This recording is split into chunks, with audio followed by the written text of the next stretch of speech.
On examining it, however, I found that this deposit was a comparatively small one, and that it formed a link between two very much larger ones upon the right and left, both of them, however, in the grounds of my neighbours.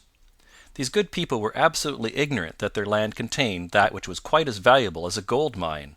Naturally, it was to my interest to buy their land before they discovered its true value, but unfortunately I had no capital by which I could do this. I took a few of my friends into the secret, however, and they suggested that we should quietly and secretly work our own little deposit, and that in this way we should earn the money which would enable us to buy the neighbouring fields. This we have now been doing for some time, and in order to help us in the operations we erected a hydraulic press. This press, as I have already explained, has got out of order, and we wish your advice upon the subject. We guard our secret very jealously, however, and if it once became known that we had hydraulic engineers coming to our little house, it would soon rouse inquiry, and then, if the facts came out, it would be good-bye to any chance of getting these fields and carrying out our plans. That is why I have made you promise me that you will not tell a human being that you are going to Eyford tonight. I hope that I make it all plain?"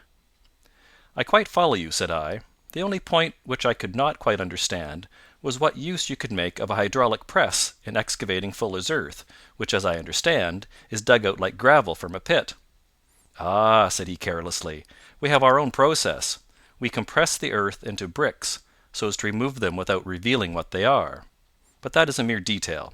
I have taken you fully into my confidence now, Mr. Hatherley, and I have shown you how I trust you." He rose as he spoke. "I shall expect you, then, at Eyford at 11:15." "I shall certainly be there." "And not a word to a soul." He looked at me with a last long, questioning gaze, and then, pressing my hand in a cold, dank grasp, he hurried from the room. Well, when I came to think it all over in cool blood, I was very much astonished, as you may both think, at this sudden commission which had been entrusted to me. On the one hand, of course, I was glad, for the fee was at least tenfold what I should have asked had I set a price upon my own services, and it was possible that this order might lead to other ones. On the other hand, the face and manner of my patron had made an unpleasant impression upon me, and I could not think that his explanation of the fuller's earth was sufficient to explain the necessity for my coming at midnight, and his extreme anxiety lest I should tell anyone of my errand. However, I threw all fears to the winds, ate a hearty supper, drove to Paddington, and started off, having obeyed to the letter the injunction as to holding my tongue. At Reading I had to change not only my carriage but my station. However, I was in time for the last train to Eyford, and I reached the little, dim-lit station after 11 o'clock. I was the only passenger who got out there, and there was no one upon the platform save a single sleepy porter with a lantern. As I passed out through the wicket gate, however, I found my acquaintance of the morning waiting in the shadow upon the other side. Without a word he grasped my arm and hurried me into a carriage, the door of which was standing open. He drew up the windows on either side, tapped on the woodwork, and away we went as fast as the horse could go. "One horse?" interjected Holmes. "Yes, only one." "Did you observe the colour?" "Yes, I saw it by the side lights when I was stepping into the carriage. It was a chestnut." "Tired looking or fresh?" "Oh, fresh and glossy." "Thank you. I am sorry to have interrupted you. Pray continue your most interesting statement." Away we went then, and we drove for at least an hour. Colonel Lysander Stark had said that it was only 7 miles, but I should think, from the rate that we seemed to go, and from the time that we took, that it must have been nearer 12. He sat at my side in silence all the time, and I was aware, more than once when I glanced in his direction, that he was looking at me with great intensity. The country roads seemed to not be very good in that part of the world, for we lurched and jolted terribly. I tried to look out of the windows to see something of where we were, but they were made of frosted glass, and I could make out nothing save the occasional bright blur of a passing light.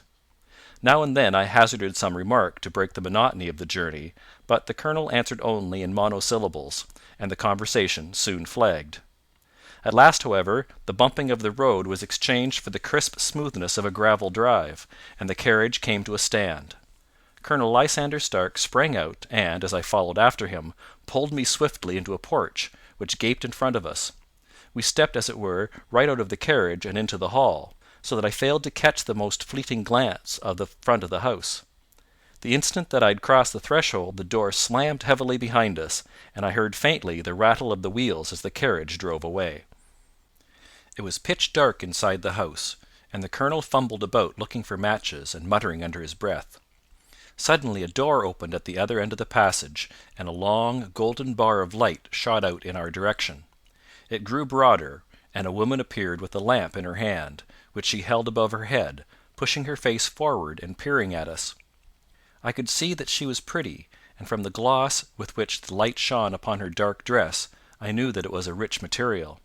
She spoke a few words in a foreign tongue, in a tone as though asking a question, and when my companion answered in a gruff monosyllable, she gave such a start that the lamp nearly fell from her hand. Colonel Stark went up to her, whispered something in her ear, and then, pushing her back into the room from whence she had come, he walked towards me again with the lamp in his hand. "Perhaps you will have the kindness to wait in this room for a few minutes," said he, throwing open another door. It was a quiet, little, plainly furnished room, with a round table in the centre, on which several German books were scattered. Colonel Stark laid down the lamp on the top of a harmonium beside the door.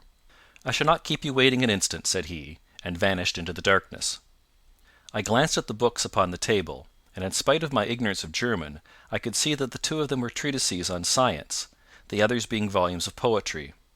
Then I walked across to the window, hoping that I might catch some glimpse of the countryside, but an oak shutter, heavily barred, was folded across it. It was a wonderfully silent house. There was an old clock ticking loudly somewhere in the passage, but otherwise everything was deadly still. A vague feeling of uneasiness began to steal over me. Who were these German people, and what were they doing living in this strange, out-of-the-way place? And where was this place? I was 10 miles or so from Eyford, that was all I knew, but whether north, south, east, or west, I had no idea. For that matter, Reading, and possibly other large towns, were within that radius, so the place might not be so secluded after all. Yet it was quite certain, from the absolute stillness, that we were in the country. I paced up and down the room, humming a tune under my breath to keep up my spirits, and feeling that I was thoroughly earning my 50-guinea fee. Suddenly, without any preliminary sound in the midst of the utter stillness, the door of my room swung slowly open. The woman was standing in the aperture, the darkness of the hall behind her, the yellow light from my lamp beating upon her eager and beautiful face. I could see at a glance that she was sick with fear, and the sight sent a chill to my own heart. She held up one shaking finger to warn me to be silent, and she shot a few whispered words of broken English at me, her eyes glancing back, like those of a frightened horse, into the gloom behind her. "I would go," said she, trying hard, as it seemed to me, to speak calmly. "I would go. I should not stay here. There is no good for you to do." "But, madam," I said, "I have not yet done what I came for. I cannot possibly leave until I have seen the machine." "It is not worth your while to wait," she went on. "You can pass through the door. No one hinders." And then, seeing that I smiled and shook my head, she suddenly threw aside her constraint, and made a step forward, with her hands wrung together. "For the love of heaven," she whispered, "get away from here, before it is too late." But I am somewhat headstrong by nature, and the more ready to engage in an affair when there is some obstacle in the way. I thought of my 50-guinea fee, of my wearisome journey, and of the unpleasant night which seemed to be before me. Was it all to go for nothing? Why should I slink away without having carried out my commission, and without the payment which was my due? This woman might, for all I knew, be a monomaniac. With a stout bearing, therefore, though her manner had shaken me more than I cared to confess, I still shook my head and declared my intention of remaining where I was. She was about to renew her entreaties when a door slammed overhead, and the sound of several footsteps was heard upon the stairs. She listened for an instant, threw up her hands with a despairing gesture, and vanished as suddenly and as noiselessly as she had come. The newcomers were Colonel Lysander Stark and a short, thick man, with a chinchilla beard growing out of the creases of his double chin, who was introduced to me as Mr. Fergusson. "This is my secretary and manager," said the colonel. "By the way, I was under the impression that I left this door shut just now. I feared that you have felt the draught." "On the contrary," said I opened the door myself because I felt the room to be a little close." He shot one of his suspicious looks at me. "Perhaps we had better proceed to business then," said he. "Mr. Fergusson and I will take you up to see the machine." "I had better put my hat on, I suppose?" "Oh, no, it is in the house." "What, you dig fuller's earth in the house?" "No, no, this is only where we compress it. But never mind that. All we wish you to do is to examine the machine, and to let us know what is wrong with it." We went upstairs together, the colonel first with the lamp, the fat manager and I behind him. It was a labyrinth of an old house, with corridors, passages, narrow winding staircases, and little low doors, the thresholds of which were hollowed out by the generations who had crossed them.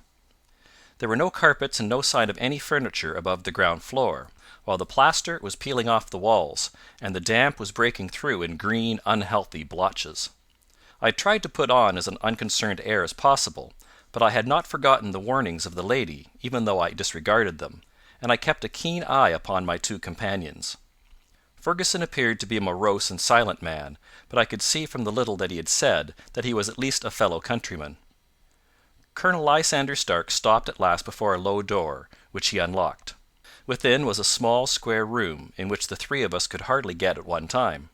Fergusson remained outside, and the colonel ushered me in.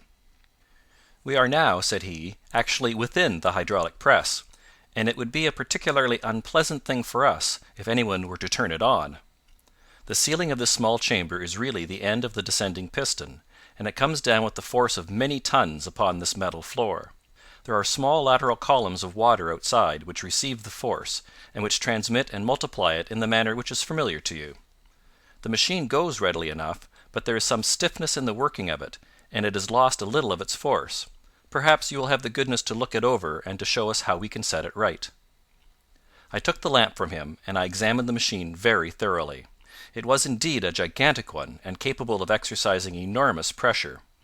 When I passed outside, however, and pressed down the levers which controlled it, I knew at once, by the whishing sound, that there was a slight leakage, which allowed a regurgitation of water through one of the side cylinders. An examination showed that one of the india rubber bands, which was round the head of a driving rod, had shrunk so as not quite to fill the socket along which it worked. This was clearly the cause of the loss of power, and I pointed it out to my companions, who followed my remarks very carefully and asked several practical questions as to how they should proceed to set it right.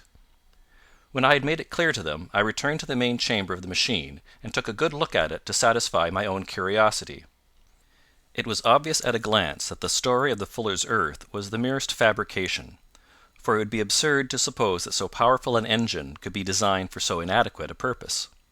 The walls were of wood, but the floor consisted of a large iron trough, and when I came to examine it I could see a crust of metallic deposit all over it. I had stooped and was scraping at this to see exactly what it was, when I heard a muttered exclamation in German, and saw the cadaverous face of the colonel looking down at me. "What are you doing there?" he asked. I felt angry at having been tricked by so elaborate a story as that which he had told me. "I was admiring your fuller's earth," said I. "I think that I should be better able to advise you as to your machine if I knew what the exact purpose was for which it was used." The instant that I uttered the words I regretted the rashness of my speech. His face set hard, and a baleful light sprang up in his grey eyes.